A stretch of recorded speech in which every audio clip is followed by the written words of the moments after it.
Donc, on a écrit ce livre, Une monnaie écologique, avec Nicolas Dufresne, avec qui j'avais pas mal sympathisé, qui était à l'époque administrateur à l'Assemblée nationale de la Commission Finances. Maintenant, il est du côté des développement durable. Le sujet monétaire, c'est un sujet qui, moi, à titre personnel, me passionne depuis des années. J'avais écrit un livre qui s'appelait La monnaie dévoilée avec un autre co-auteur qui s'appelle Gabriel Galland en 1996. Euh, c'est un sujet qui, moi, me passionne, dont je pense qu'il est un peu déterminant dans notre histoire, mais qui est par ailleurs à la fois tabou, c'est-à-dire c'est un sujet dont on a du mal à s'emparer collectivement. C'est un truc qui a l'air d'être un peu un truc d'expert, ou alors un truc dont on considère que c'est déjà réglé par le traité européen en Europe, ce qui n'est pas tout à fait vrai, euh, et sur lequel on n'a soit pas d'idées du tout, soit des idées qui sont en général assez fausses. Alors, La monnaie écologique, c'est un livre qui a une double vocation. C'est d'une part de donner accès à la compréhension des mécanismes de création monétaire, des mécanismes qui font fonctionner ensemble les banques commerciales qui créent l'essentiel de la monnaie dont on se sert tous les jours, et la banque centrale.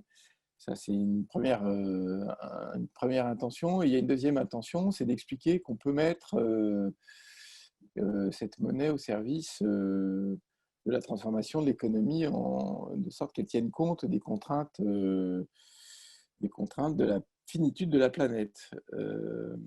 Voilà en gros l'intention du livre. Je ne sais pas si je peux le montrer. Voilà. Bon, pour ceux qui me voient, ça s'appelle Une monnaie écologique. C'est paru chez Odile Jacob. Et je vous incite à le lire parce que là, en quelques minutes, évidemment, je n'ai absolument pas le temps de tout vous raconter. Je vais insister sur 3 points. Le premier, c'est que la monnaie, c'est un levier puissant de transformation de l'économie. Et c'est assez paradoxal, hein. Mais j'expliquerai pourquoi c'est un levier puissant et comment ça se démontre par des faits historiques.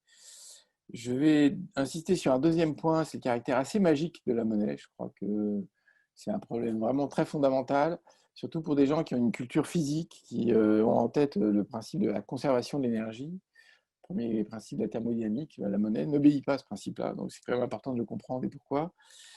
Et puis, enfin, je donnerai 2 exemples de mesures qui sont un peu à l'agenda aujourd'hui et sur lesquelles il y a pas mal de débats publics qui ont un lien immédiat avec cette affaire. Et d'ailleurs, c'est des mesures qu'on a proposées dans le livre sans être forcément les premiers à l'avoir proposées. Sur le premier point, donc, c'est un levier puissant. C'est assez paradoxal parce qu'il y a un truc qui est clair pour tout le monde, enfin je pense, hein, c'est que la monnaie, c'est quelque chose qui est très immatériel, qui ne se mange pas, qui n'est pas physique, qui n'est pas réel. C'est une convention sociale, d'une part. Et d'autre part, comme ça se crée d'un jeu d'écriture, je reviendrai 2 minutes là-dessus tout à l'heure, hein, quand je parlerai de l'aspect magique. A priori, on pourrait se dire, ça ne peut pas manquer, un truc qui se crée d'un trait de plume ou d'un bit électronique, je ne vois pas comment ça peut manquer. Et puis, par ailleurs, ça a l'air d'être euh, indépendant de la réalité de l'économie, qui est une réalité physique, avec l'usage de l'énergie, des matières, leur transformation, des machines, des gens qui bossent, de la sueur, etc., et de la peine. Ben, paradoxalement, malgré tout ça, la monnaie est un puissant levier ou un puissant frein selon la manière dont on s'y prend. Donc, je prends 2 exemples historiques, on en donne d'autres dans le livre, mais je vais être très synthétique là, maintenant, de puissants freins, de puissants leviers, pardon. Il y en a un qui est assez désagréable à raconter, mais je le fais quand même parce que je pense qu'il ne faut pas avoir peur. C'est ce qui s'est passé au moment de la prise de pouvoir d'Adolf Hitler en Allemagne, qui a demandé à un économiste extrêmement réputé qui s'appelait Schacht, Hjalmar Schacht, qui était très réputé parce qu'il avait déjà permis à l'Allemagne de sortir des difficultés dans lesquelles elle était en 1923, à la sortie de la Première Guerre mondiale, au moment de ce qu'on a appelé la crise de Weimar, très connue, par l'imagerie des boîtes de billets. Donc, Chacht, il avait réglé ce problème-là. Je ne rentre pas là-dedans du tout. Là, je rentre plutôt dans cette période très compliquée, très difficile sur le plan émotionnel et psychologique. Sauf qu'il faut bien voir les choses telles qu'elles sont. C'est-à-dire que Chacht a créé une sorte de monnaie complémentaire, ce qui en français s'appelle des bons de travaux, qui ont permis de relancer l'activité économique dans un pays où il y avait 6 millions de chômeurs, qui étaient en très très grande difficulté, non pas du tout du fait de la crise de Weimar, mais simplement parce que la crise de 29, qui est bien après, avait traversé l'Atlantique et que des banques allemandes avaient fait faillite, bref, l'économie allemande se portait extrêmement mal, et ceci avait permis, enfin, il y avait d'autres facteurs, mais c'était un des facteurs favorisant l'ascension au pouvoir d'Adolf Hitler. Schacht crée une sorte de monnaie complémentaire, donc des bons de travaux, permet de financer un gros plan de relance qu'il n'aurait pas pu financer de manière classique, parce que on aurait considéré qu'ils aient tourné la planche à billets, on aurait considéré qu'ils aient, ou alors qu'ils aient appel à des aux marchés internationaux qui n'étaient pas du tout prêts à prêter à l'Allemagne à l'époque, évidemment. Donc il fait ça, il crée ces fameux bons de travaux. Ces bons de travaux, une caractéristique un peu curieuse, c'est qu'ils sont à la fois une sorte de monnaie, puisqu'ils permettent de payer les travaux, et d'autre part, ils sont rescomptables auprès de la Reichsbank, c'est comme ça qu'elle s'appelait, la banque centrale allemande. Et tout ça marche en fait assez bien, c'est-à-dire que l'Allemagne, en 2-3 ans, bien avant qu'elle se lance dans un programme d'armement, donc ça n'a pas de rapport avec la préparation de la Deuxième Guerre mondiale, remet le monde au boulot. Donc on comprend assez bien qu'avec ce genre de mécanisme, on sort de la difficulté, il n'y a pas d'argent, donc on ne peut pas relancer l'économie. Ou autre version de la même histoire, il y a des dettes publiques trop excessives, donc on ne peut pas relancer l'économie. On voit bien qu'on pourrait très bien le faire pour les investissements dont on a besoin pour transformer l'économie, plutôt que pour faire des autoroutes, ce qui faisait Hitler, ou des armes, ce qu'il a fait juste après. Il y a un deuxième cas très connu dans l'histoire, c'est la reconstruction après la guerre. Là, je ne rentre pas dans les détails, mais je signale juste que la France a organisé cette reconstruction, et d'autres pays évidemment en Europe. Il y a eu le plan Marshall, qui est un plan un peu particulier, puisqu'il y a eu des dons, mais il y a surtout une organisation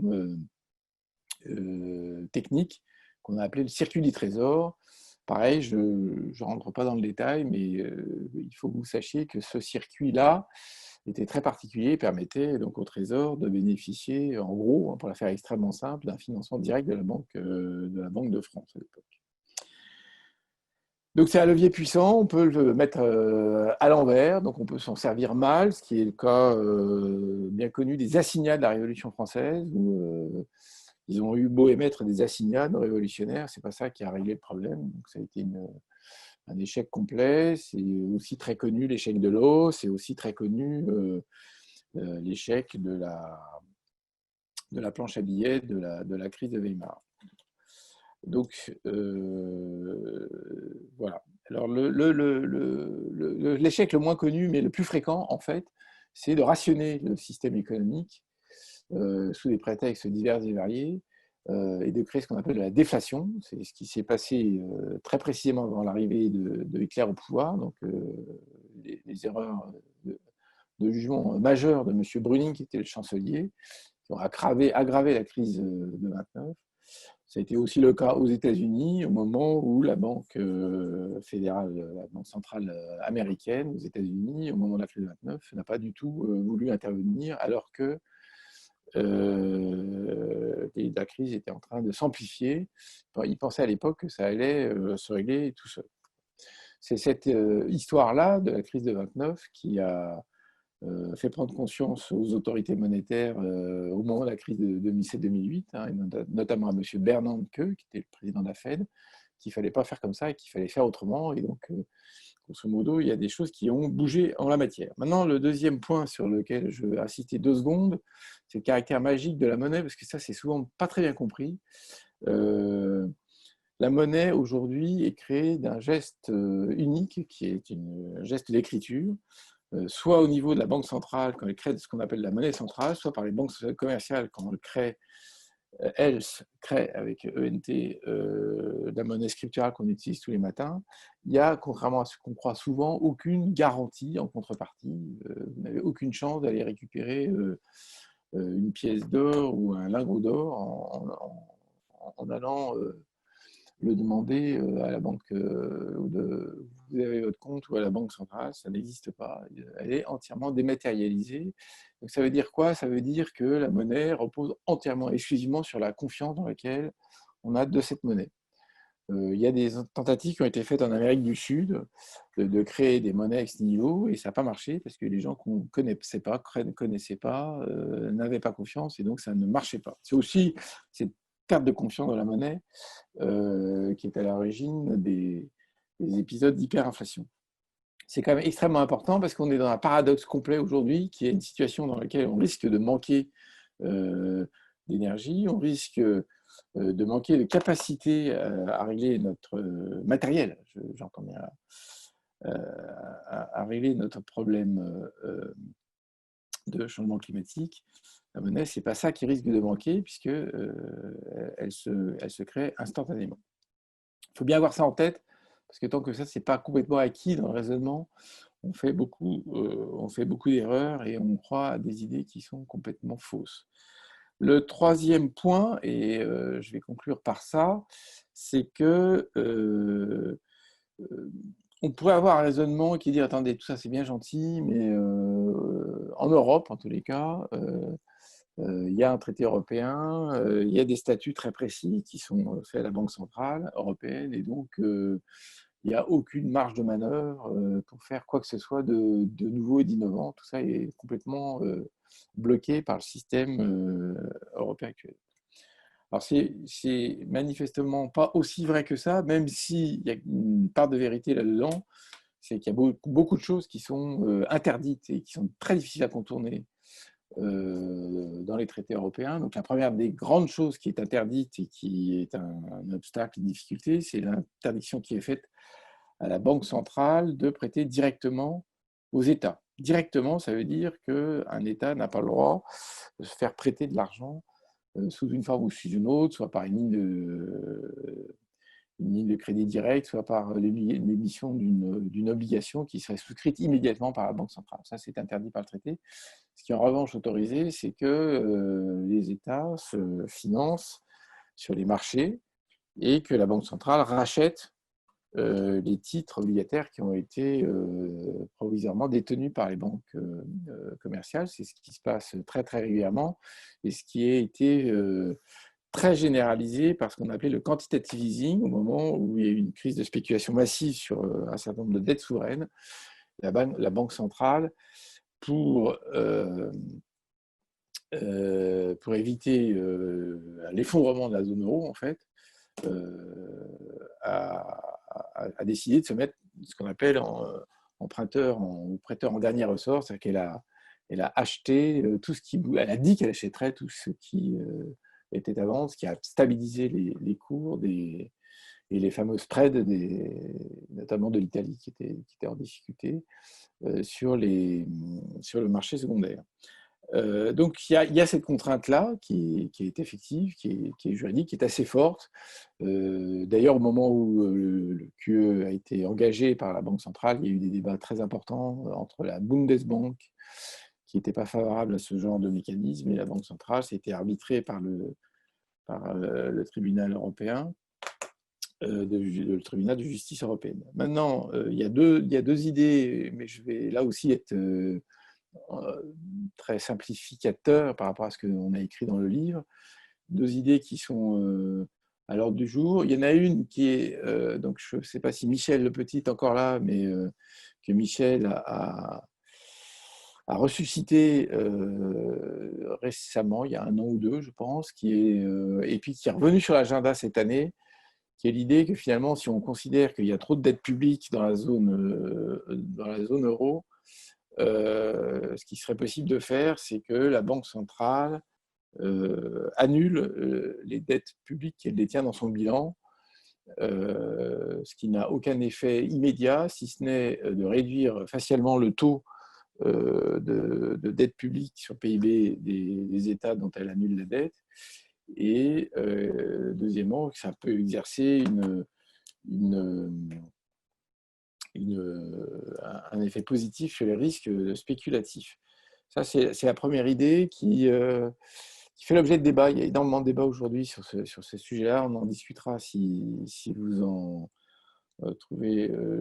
si vous trouvez intéressant d'en débattre. C'est pas pour tout de suite, parce que très fondamentalement, moi, c'est ce que je pense. La première des choses, c'est de lancer des programmes d'investissement dans le bon sens, qui permettent de réduire les secteurs qui sont trop carbonés et de favoriser les secteurs qui sont décarbonés. Et ça, c'est plutôt à la main d'un mélange public-privé. Et donc, c'est le gros débat sur le plan de recovery européen, c'est le gros débat sur le niveau de déficit public qu'il faut accepter pour sortir par le haut de la crise économique.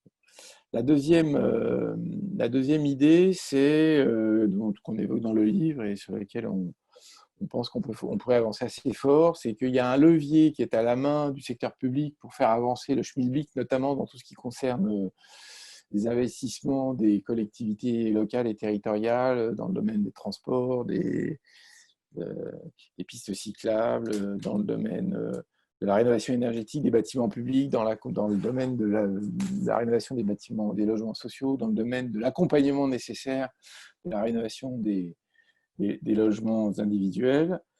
C'est que les banques publiques soient plus actives, comme elles sont publiques, elles sont un peu aux ordres. Elles ont aussi des contraintes de refinancement, comme toute banque commerciale. Et là, on peut penser que l'article 123, je crois, de mémoire du traité de fonctionnement de l'Union européenne ne s'oppose pas directement à ce genre de mécanisme. En revanche, ce qu'on voit, c'est qu'il est un peu contraignant, et donc on pourrait le modifier ou le faire bouger un tout petit peu, de sorte que ce mécanisme-là soit plus facile, ce qui reviendrait à dire tout simplement que la Banque centrale finance prioritairement des investissements qui sont eux-mêmes, on va dire, idéalement fléchés, puisque les banques publiques, on les autoriserait à faire ces investissements que sous conditionnalité adéquate. Je signale à la fin, et pour terminer, que la Banque de France examine et regarde avec plutôt une certaine bienveillance la possibilité qu'elle aurait de verdir, entre guillemets verdir, hein, parce qu'il faut d'abord se mettre d'accord sur ce que veut dire vert, les collatéraux qu'elle accepte en contrepartie de ces refinancements, ce qui aurait un effet considérable sur la politique monétaire, puisque ça voudrait dire qu'il aurait une action immédiate sur les banques qui viennent se refinancer auprès d'elle, et qu'elle permettrait de privilégier dans ce refinancement, donc dans les financements bancaires, ce qui est vert versus ce qui n'est pas vert. Donc, je résume ce que j'ai dit. 1, la monnaie est un levier puissant. 2, elle a un caractère un peu magique parce qu'elle se crée d'un jeu d'écriture, et donc on voit bien qu'on a beaucoup de marge de manœuvre qu'on pourrait utiliser de manière intelligente. 3, malgré les contraintes, mon troisième point, malgré les contraintes du traité européen, on peut imaginer des options qui permettent de mettre cette monnaie au service de la transition écologique. Voilà ce que je voulais dire, Jean-Noël. Merci beaucoup, Alain. On a eu pas mal de questions là posées sur Zoom, sur Facebook. On est d'ailleurs à peu près 1 millier de personnes entre Facebook et Zoom. Avant de poser quelques questions, je rappelle simplement, donc Alain Grandjean est l'auteur de ce livre avec Nicolas Dufresne, qui est aussi le directeur de l'Institut Rousseau, qui est un think tank qui s'est créé récemment et que je vous invite à découvrir. Et Alain est aussi le président de la Fondation Nicolas Hulot et associé du cabinet Carbone 4, ainsi que membre du Haut Conseil pour le climat. Comme vous le savez, à côté du Haut Conseil pour le climat, il y a aussi la Convention citoyenne pour le climat. Et donc, j'invite Mélanie Cosnier à réagir à la présentation d'Alain pour commencer. C'est une présentation très intéressante. Nous, encore une fois, on en a parlé entre nous à la convention, on a échangé, on connaît, on sait que toutes ces monnaies alternatives existent et qu'il existe, enfin, tout ce qu'a dit Alain. Mais du coup, on n'a pas approfondi non plus. On n'a que 150 mesures, en fait, pour le moment. On n'a pas pu rajouter ça. Donc, on doit comprendre en creux que dans les 150 mesures, il n'y a pas de mesures de nature monétaire?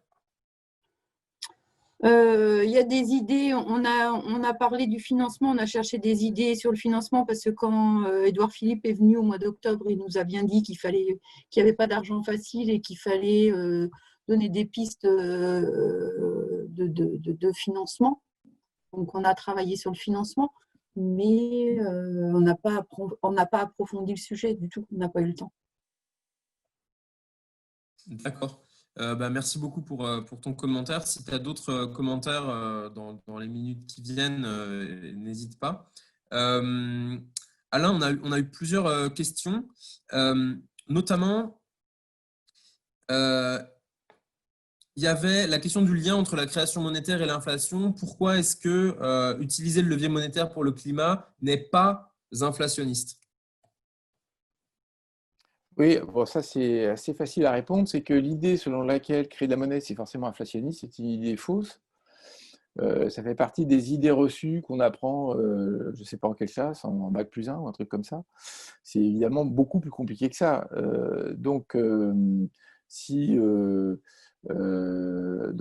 Pourquoi c'est faux? Parce que ça vient en fait d'une théorie selon laquelle l'augmentation de la quantité de monnaie serait la cause de l'inflation. Ça, c'est une idée qui a été propagée par Milton Friedman, qui est un monétariste. Bon, c'est une idée fausse, il y a quand même beaucoup d'idées fausses en matière dans le domaine de l'économie. Alors, l'économie, c'est une science sociale. Donc, il y a peut-être, je ne sais pas s'il y a beaucoup d'économies de vérité, beaucoup de choses vraies, mais il y a beaucoup de choses fausses. Donc, ça, c'en est une qui est vraiment clairement fausse. La cause principale de l'inflation dans les années 70, a été la hausse du prix du pétrole, tout simplement. Et comme les monétaristes considéraient que c'était forcément la monnaie, en 79, le patron de la Banque fédérale américaine, Volcker à l'époque, il a augmenté les taux d'intérêt parce qu'il considérait que c'était comme ça qu'il allait réduire la quantité de monnaie en circulation. Bon. Évidemment que si on met au service de la transition écologique qui vise à réduire des flux, qui vise notamment dans nos pays à réduire les importations de pétrole et de gaz, on aura des effets bénéfiques à peu près à tous les étages. Voilà. Et par ailleurs, deuxièmement, il ne s'agit pas, et personne n'a dit, qu'il s'agissait d'inonder de liquidités l'économie dans son ensemble. J'en profite pour dire un truc, c'est qu'il y a un endroit et un secteur où c'est assez vrai, la relation entre trop de monnaie, trop d'argent et le prix, c'est les actifs, et notamment les actifs immobiliers.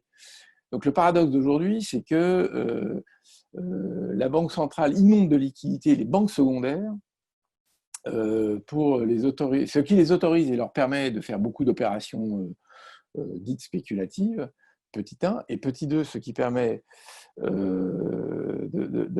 leur permet de faire des prêts très, très, très, très peu chers dans la sphère immobilière. Et tout ceci favorise la hausse des prix de l'immobilier. Mais ceci n'a pas de rapport du tout avec ce que les uns et les autres, nous, on appelle l'inflation. La hausse des prix, depuis le temps que les banques créent de la monnaie, ça n'a jamais, la hausse des prix n'a jamais été causée par la création monétaire.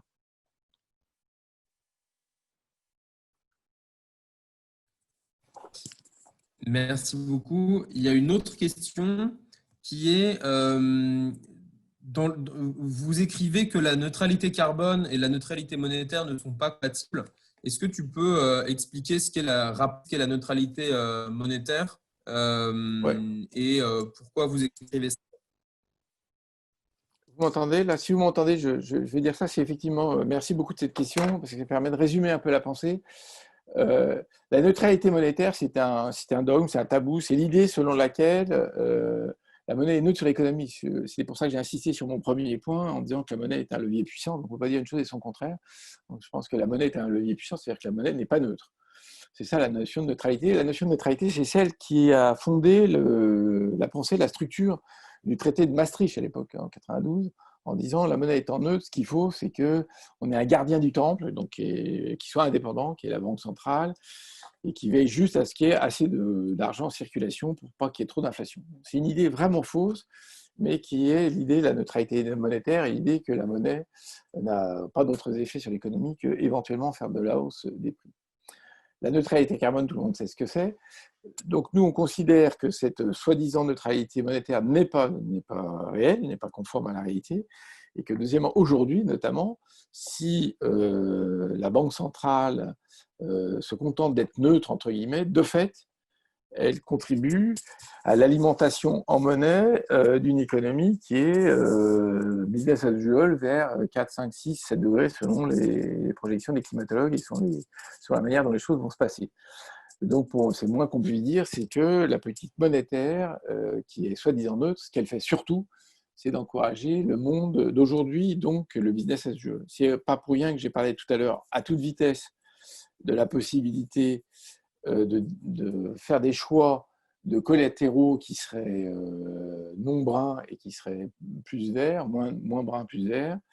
Dès qu'on accepterait cette idée-là, on reconnaîtrait que la politique monétaire n'est pas neutre et peut être favorable à la transition. C'est un des leviers. Je rajoute un dernier point pour bien me faire comprendre aussi, c'est qu'il y a un autre débat aujourd'hui entre politique monétaire et politique budgétaire. Donc, l'Europe étant très ankylosée sur les questions de règles budgétaires par un système totalement absurde de règles de ratios budgétaires sans intelligence et de ratios sur les dettes de dette publique sans intelligence aussi. Les banques centrales et la BCE, la Banque de France ne cessent de dire la politique monétaire a des limites, il faut absolument qu'il y ait une politique budgétaire cohérente et logique. Je partage complètement ce point, c'est-à-dire que ce n'est pas parce que j'ai dit tout ce que j'ai dit tout à l'heure que je considère qu'il n'y a pas des orientations à donner à l'ensemble de la vie économique par la politique budgétaire. Juste, si tu permets, Alain, juste un commentaire. C'est Michel. Bonjour. Bonjour Michel. Je vais faire un commentaire sur la Banque d'Angleterre. Je l'évoquais tout à l'heure. La Banque d'Angleterre a été prise à partie par la presse parce que dans son opération de politique monétaire de quantitative easing, où ils sont mis à racheter des dettes d'entreprises, ils n'ont pas exclu un certain nombre de secteurs. Et donc, ils ont été attaqués par les médias. Et leur réponse, elle a été assez claire. Elle a consisté à dire on n'a pas eu de mandat pour faire un tri et pour prendre plutôt tel type de secteur que tel autre. Donc, on reste neutre. Et c'est intéressant parce que le fait qu'il n'y ait pas de mandat, ça peut durer éternellement. Et donc, tant qu'il n'y aura pas de mandat, on continuera d'acheter n'importe quoi. Alors, moi, j'avais noté il y a quelque temps, la Banque d'Angleterre, non seulement elle achetait du carbone, mais elle achetait aussi des cigarettiers. Il faut savoir qu'elle achète d'entreprises de tabac, parce qu'il y a beaucoup d'entreprises de tabac en Angleterre. Mais c'est ça, il n'y a pas de politique publique, il n'y a pas de message politique pour l'instant pour changer. Donc, on continue. De ce point de vue-là, les plus cohérents, c'est nos amis américains et c'est Trump. Trump, il est cohérent. Il n'est pas schizophrène. Il n'en a rien à foutre du climat. Et donc, lui, effectivement, il est en train de mobiliser la Fed pour faire un paquet de trucs et notamment financer du pétrole. Les Anglais, normalement, ils sont censés être verts. Ils sont censés faire attention. Mais la réalité, c'est que comme ils le disent, comme ils le répètent, ils n'ont pas de mandat pour l'instant. Donc, il y a une absence de mandat. Il faudrait très rapidement qu'il y ait un mandat. Et sachez qu'en Europe, le débat va être compliqué. Enfin, je ne sais pas ce qu'en pense Alain, j'arrive à avoir ta réponse. C'est les Allemands n'ont pas l'air tout à fait prêts pour l'instant à infléchir leur position.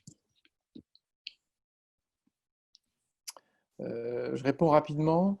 Dans le traité de l'Union européenne et dans le TFUE, il y a des articles qui permettent de fonder un verdissement, je mets toujours les guillemets, un verdissement, pour pas qu'il y ait de débat là-dessus, y compris de la politique monétaire. Il y a notamment l'article 11, donc il y a des papiers là-dessus. Donc je pense que la Banque centrale européenne, pour ne pas parler de l'anglaise, peut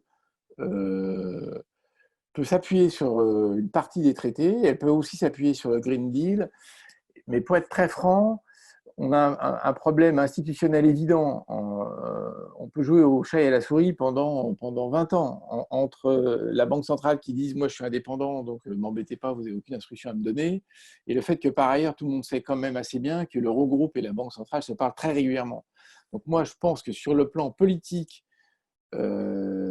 si l'opinion publique européenne, si les shifters exercent assez de pression pour que il y ait une cohérence politique, ça se fera et il n'y aura pas d'argument contre. Il n'y a pas d'interdiction, il n'y a pas la soi-disant neutralité, elle est dogmatique, elle n'est pas écrite en tant que telle dans les traités, donc je pense qu'ils le feront et c'est ça que je veux dire. Dernier point, là aussi, puisqu'on parle de la Banque centrale d'Angleterre, hein, vous avez tous repéré que la Banque centrale d'Angleterre a ouvert une petite porte sur l'avance directe au Trésor de manière temporaire, etc.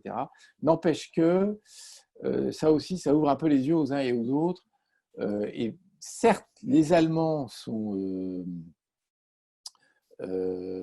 assez bloqués dans leur histoire monétaire. Ils ont un culturel extrêmement lourd. Hein. Ils ont la crise de Weimar dont j'ai parlé. Ils ont évidemment et surtout l'Allemagne hitlérienne. Donc là, ils ont une espèce d'allergie complète au risque de voir un pouvoir s'emparer du levier monétaire.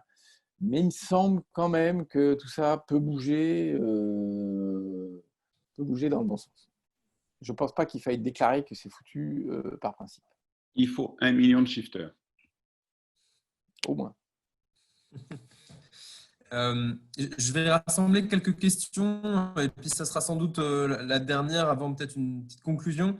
Il y a des questions sur la théorie monétaire dite du chartalisme, l'initiative Positive Money, l'idée de la monnaie libre ou d'un système monétaire alternatif et la question est-ce qu'il faut favoriser les monnaies locales? Si oui, à quelles conditions ou pourquoi? Donc, à toi de choisir ce à quoi tu veux répondre ou ce que tu veux lier un peu. Oui. Rapidement, Positive Money, je les connais bien. C'est donc un think tank qui pousse l'idée d'un QE for People, c'est-à-dire de dire que puisque la Banque centrale a la planche à billets, au lieu d'inonder les banques de liquidités dont elle se sert pour spéculer, je résume, je caricature le trait, hein, bien sûr, elle pourrait s'en servir pour envoyer un chèque sur les comptes des uns et des autres. Ça a été repris récemment et c'est aussi l'objet de beaucoup de débats sur Internet de l'hélicoptère monnaie. Donc, c'est très soutenu par Isabelle Couvet-Sibéran. Ça a été utilisé une ou deux fois dans l'histoire. Dans le livre avec Nicolas Dufresne, on pousse sur l'idée que, in fine et à terme, la Banque centrale pourrait effectivement créer de la monnaie libre, c'est-à-dire de la monnaie sans contrepartie d'endettement, directement sur les comptes des uns et des autres. Dans ma tête à moi, il y a une question d'ordre logique et de priorité. Ça, c'est des réformes énormes qui nécessitent, notamment en Europe, de mettre complètement à plat le traité et les statuts de la Banque centrale. Donc, je pense que c'est intéressant dans le débat public. Oui, bien sûr, ça sert aussi aux revenus de base pour répondre à la question. Donc, dans le débat public, je trouve que c'est des questions, ça vaut le coup d'en parler, mais je suis assez persuadé que là, on est très très loin du possible, sauf crise majeure, guerre ou des trucs vraiment qui ne sont pas exclus, mais dans une période semi-stable, j'y crois pas trop. Alors que les mesures que j'ai évoquées, je suis plus convaincu de la possibilité de les mettre en œuvre avec moins d'efforts idéologique et juridique. Notamment, par exemple, faire bouger un tout petit peu la question des refinancements des banques publiques. Je pense que ce n'est pas très très loin, pas très difficile. Concernant les monnaies locales, je suis un tout petit peu plus raide. Il se trouve qu'à titre personnel, je connais ça depuis 40 ans, parce que j'ai fait un mémoire sur les monnaies locales dans les années 80, et donc j'ai tendance à ne pas y croire du tout, pour une raison basique, et là aussi très très simple, c'est que soit c'est un mouvement un peu d'ampleur, auquel cas c'est complètement contradictoire avec l'unicité monétaire de la zone euro, donc en gros ce seraient des modèles alternatifs qui feraient concurrence à l'euro. Je pense que ça sera bloqué à une vitesse supersonique par les autorités. Et par ailleurs, ça pose aussi toute une série, en règle générale, dès que ça passe un peu à l'échelle un peu significative, ça pose plein de problèmes fiscaux, ça pose plein de problèmes sur la TVA, ça pose plein de problèmes d'emploi et d'usage dans notre système juridique. Donc, je n'ai pas tendance à croire que cette affaire de monnaie locale, qui aujourd'hui ne représente presque rien en termes de flux, soit une source de développement significatif. En revanche, je trouve que ça a un caractère très sympathique au niveau pédagogique, parce que jouer avec ces monnaies locales, si je peux me permettre, hein, je ne veux pas être méprisant, mais ça permet de comprendre ce que c'est que la monnaie, ce qui est quand même vraiment important, à mon avis. C'est-à-dire que, si je résume quand même ma pensée, cette affaire monétaire, je pense que c'est un levier extraordinairement puissant, très sous-utilisé. Pour revenir à la discussion de la Convention citoyenne, je pense que c'est dommage, et il faudrait peut-être en faire une deuxième, une troisième. En tout cas, je pense que on ne peut pas du tout accepter, pour être là politiquement un peu plus cash, tout simplement l'idée que, puisque M. Macron et M. Philippe nous disent qu'il n'y a pas d'argent magique et que donc on est sous contrainte budgétaire dans tous les coins, on ne peut pas accepter du tout qu'il n'y a pas de possibilité de ce côté-là. Et sauf que comme c'est compliqué, c'est technique, c'est une remise en cause assez forte, au fond, du modèle actuel, ça nécessite un travail spécifique. Ce n'est pas la 121e mesure, c'est quelque chose d'extraordinairement structurant dans la réflexion d'ensemble. C'est à peu près aussi structurant que les questions de 3% maastrichtien et de 60% de dette publique. C'est du même ordre. Donc évidemment, ce n'est pas quelque chose qu'on peut assimiler à quelle que soit l'importance de prendre les autres mesures, mais ce n'est pas du même ordre. C'est-à-dire que ce dont je parle à l'instant, là, c'est un cadre général de pensée de l'économie. Parler? Oui, vas-y, Mélanie. J'ai une petite remarque justement sur cette idée de faire une autre convention sur l'économie. En fait, je ne sais pas si vous avez entendu le président Bernasconi, qui est le président du CESE. A priori, l'avenir du CESE, c'est de devenir le siège de la participation citoyenne. Donc, la Convention citoyenne pour le climat est aujourd'hui la première convention à 150, et le but, c'est de faire des conventions régulièrement, de consulter les citoyens pour, voilà, c'est l'économie, nous, c'est le climat.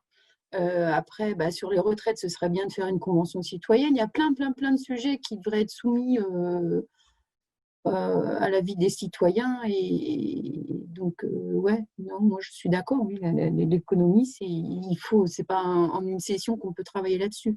Il faut une convention complète. Merci. Je crois qu'on arrive un peu au bout de notre session d'atelier de ce matin. Jean-Marc, peut-être que toi, tu as encore une question à poser à Alain ou à Mélanie, ou sinon, je te propose de conclure. En tout cas, je te passe la parole. Oui, moi j'avais une question qui était le courant de pensée que tu présentes ce matin, Alain. Il a, comme beaucoup de choses sur lesquelles tu et nous avons travaillé, une prétention de cohérence interne forte. À partir du moment où il a cette caractéristique, on peut penser que tu n'es pas le seul à défendre ce point de vue, et donc il existe d'autres personnes ailleurs qui le partagent. J'aurais aimé avoir une idée du rapport de force. Dans l'économie classique, j'ai envie de dire, on connaît la réponse sur le rapport de force entre les économistes néoclassiques, au sens où on part du travail et du capital humain pour modéliser ce que devient l'économie. On sait que c'est un courant très dominant. Dans le domaine monétaire, donc si on circonscrit au sujet que tu as traité ce matin, les gens qui, quelle qu'en soit la raison, ont envie de faire la jonction avec les sujets environnementaux et de trouver un dispositif qui permette de marier les deux. Est-ce que tu as la moindre idée de ce que ça représente dans le monde des… Je ne sais pas si je dois les appeler des économistes monétaires, enfin je les appellerai comme ça et tu corrigeras la dénomination si ce n'est pas la bonne. C'est une intersection en fait. Donc l'intersection, c'est l'intersection entre des gens qui, sur le raisonnement économique, comprennent bien que la monnaie n'est pas neutre et que la monnaie se crée d'un jet d'écriture et que, etc., etc., etc. Donc, eux s'éloignent des monétaristes, sont plutôt proches des keynésiens et de toute la filière, parce que Keynes avait une vision de la monnaie qui est très, très différente de la vision classique. Donc, on va retrouver des gens comme ça dans ce qui a été évoqué tout à l'heure, la moderne monnaie théorie, là, MMT. Et donc ça, le fait que ce soit rentré dans le débat public américain, ça change beaucoup la donne. On le cite dans le livre, bien sûr. On parle de ça parce que ça a donné une sorte de crédibilité médiatique à quelque chose qui était un peu enfoui. Alors maintenant, des gens qui sont à l'intersection du sujet monétaire et du sujet climat-carbone, bah, c'est pas si fréquent ça, mon cher Jean-Marc. Donc, il y a, je connais dans le monde universitaire, oui. C'est-à-dire qu'il y a il y a quelqu'un qui développe, qui s'appelle Thomas, son prénom, son nom, et je ne me rappelle pas son nom parce qu'il est un peu compliqué à retenir, et qui développe une théorie financière écologique. Il est à Bordeaux, lui. Et donc, un des sujets, c'est d'arriver à trouver des relations entre tous ces gens-là. Évidemment, Gaël Giraud qui est cité, puisque c'est un ami, bien sûr que Gaël, mais donc voilà, le rapport de force pour le moment, enfin, comment dire ça, je vais essayer d'être positif. Je pense que le rapport de force, il peut se basculer maintenant. Parce qu'on est à l'intersection d'une crise qui est perçue comme étant grave sur le plan économique et d'une urgence climatique qui est de mieux en mieux perçue. Donc je pense que les gens qui vont arriver avec leurs vieux bousins et leurs vieilles idées qui ne marchent pas, qui vont être perçus comme ne prenant absolument pas en considération nos questions, vont être déclassés. Je rappelle le chiffre de Nicolas Stern, hein, quand tu regardes les 77 000 articles des revues internationales en économie les plus connues, tu en as quoi, moins de 100 même pas. Je ne sais pas, 17 ou je ne sais pas quoi, oui, je me rappelle. Ouais, c'est ça. Enfin, bon, c'est quelques-unes qui traitent du sujet climat. Alors, si à l'intérieur de celle-là, tu mets monnaie, je pense que… Donc, en fait, très fondamentalement, le problème principal, ce n'est pas complètement la question monétaire. Le problème principal, c'est que les économistes mainstream, les néoclassiques, considèrent que les questions d'écologie, de transition écologique, d'ecological economics, tout ça, ce n'est pas très sérieux. C'est ça, à mon avis, si j'essaye de mettre un ordre, c'est plutôt ça le problème. Voilà. Merci. Merci beaucoup pour cette présentation et la petite touche d'optimisme qui la conclut. Merci à tous les gens qui ont fait des présentations ce matin. Désolé pour ceux pour qui, comme d'habitude, le temps de questions a dû être un peu rogné parce que la présentation prend toujours un peu plus de temps que l'idée qu'on s'en fait. Voilà, c'est ça le propre d'un monde complexe. Ça répond aussi à la remarque qui a été faite à plusieurs reprises par Mélanie sur le fait que ça demande du temps de rentrer dans les sujets et que c'est souvent ça le premier facteur limitant de ce qu'on peut en dire derrière.